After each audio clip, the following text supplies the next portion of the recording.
साथियों, 26 तारीख को मतदान है और राष्ट्रीय लोकदल के मुखिया चौधरी जयंत जी ने मुझे बागपत जैसी लोकसभा सीट से प्रत्याशी बनाकर आपके बीच भेजा है। मैं आदरणीय प्रधानमंत्री नरेंद्र मोदी जी, आदरणीय मुख्यमंत्री योगी आदित्यनाथ जी का आशीर्वाद लेकर आपके बीच आया हूं। आपका आशीर्वाद लेना है और वोट की अपील करना है। साथियों,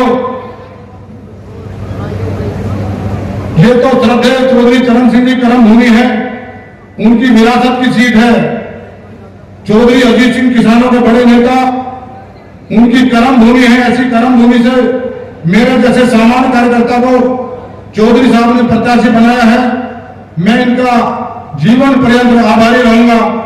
और एक बात मैं आपको बताना चाहता हूं, जब मेरे नामांकन का पर्चा भरा जा रहा था तो 2 वकील पर्चा भर रहे थे। एक चार्टर्ड अकाउंटेंट मेरे मित्र थे, वो भी आ गए। उन्होंने कहा कि पर्चे में खामी ना रहे, दुरुस्त करेंगे सारी एंट्री जितनी भी उसमें भरी जाती है। उन्होंने कहा कि संपत्ति का ब्यौरा भरना है, उसका मूल्यांकन करना है। जो संपत्ति जितने पर राजकुमार साहवान है, नाम है मेरठ में, अच्छे नेताओं में है। तो मैंने कहा, बोले संपत्ति बता दो। मैंने कहा मेरे पास तो 1 टका तो उधर ही है, इसका मूल्यांकन कर लो, मेरे पास और कुछ है नहीं। मैंने जो सीखा श्रद्धेय चौधरी चरण सिंह जी से मैंने सीखा और जो उनकी विचारधारा, उनके व्यक्तित्व से प्रभावित होकर समाज की सेवा में लगा रहा। मुझे नहीं पता चला मेरे जीवन की यात्रा कब इतने उम्र तक चली आई। मुझे कभी व्यापार कारोबार का मुझे पता नहीं, मैंने सोचा भी नहीं, मेरे विचार भी नहीं आया, ख्याल भी नहीं आया। और ना ही मुझे कभी ख्याल ये आया कि घर और परिवार की भी कभी जरूरत होती है। मेरे पास कोई व्यापार परिवार नहीं है और ना ही मेरा कोई घर परिवार है। मेरे पास अगर है, चौधरी साहब ने जो आशीर्वाद दिया, आपके बीच में मुझे भेजा है प्रत्याशी बनाकर और कहा अब जाओ बागपत में, अब बागपत ही आपका परिवार, वही आपका घर, वहां जाकर सेवा करो। मैं तो आपकी सेवा दे रहा हूं, 24 घंटे सेवा करूंगा। मेरे पास 24 घंटे जन सेवा के लिए है।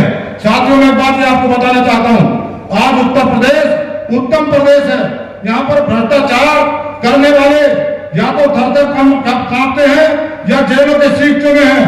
अपराधी या तो प्रदेश छोड़ गए या फिर जेलों के अंदर है। सुशासन और भ्रष्टाचार मुक्त शासन जो माननीय योगी आदित्यनाथ जी ने दिया है, तो लगता है प्रदेश हमारा विकास की तरफ बढ़ता जा रहा है। पूंजीपति लोग निवेश करने में संकोच नहीं करते।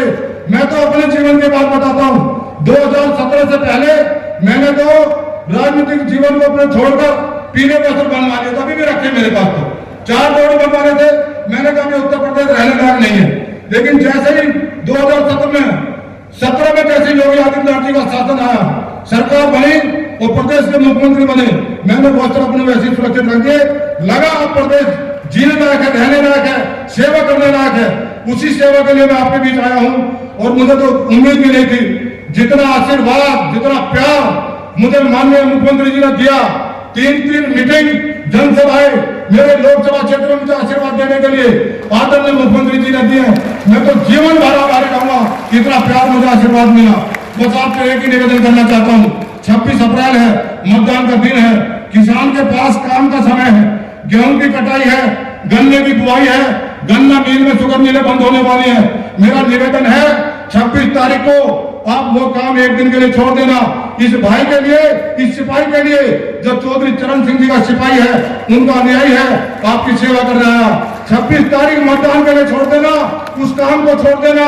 मैं हिंदुस्तान की संसद में जाकर आदरणीय प्रधानमंत्री यशस्वी नरेंद्र मोदी जी के सानिध्य में अगर मुझे काम सीखने का मौका मिलेगा, आपकी सेवा करने का मौका मिलेगा, आपको भरोसा दिला रहा हूं, आपके सीने का मुझे करने का काम करूंगा, आपका सम्मान बढ़ाने का काम करूंगा। 26 तारीख नल का निशान और पहले मतदान बाद में जलपान, ये बात आप ध्यान रखना। और एक बात जरूर बता देना कि इस लोकसभा क्षेत्र में नल ही कमल है और कमल ही नल है। सबको ये बात बता के भेजना। और चलेगा नल, खिलेगा कमल। अब की बार 400 पार, फिर एक बार मोदी सरकार। ये भारत के लिए, जो भारत को विश्व गुरु बनाने का प्रयास यशस्वी प्रधानमंत्री नरेंद्र मोदी का है, उनको ताकत देने का ये समय है। जो आदरणीय मुख्यमंत्री जी ने कहा उत्तर प्रदेश की 80 लोकसभा सीट कर नरेंद्र मोदी जी के झोली में डालनी है, उसी एक लोकसभा का प्रत्याशी मैं भी हूं। मुझे भरपूर आशीर्वाद देना, भाईचारे को बनाकर रखना। मुझे भरोसा है 26 तारीख को नल के निशान पर 90% से ऊपर आप मतदान करेंगे। बहुत बहुत धन्यवाद। जय हिंद, जय भारत।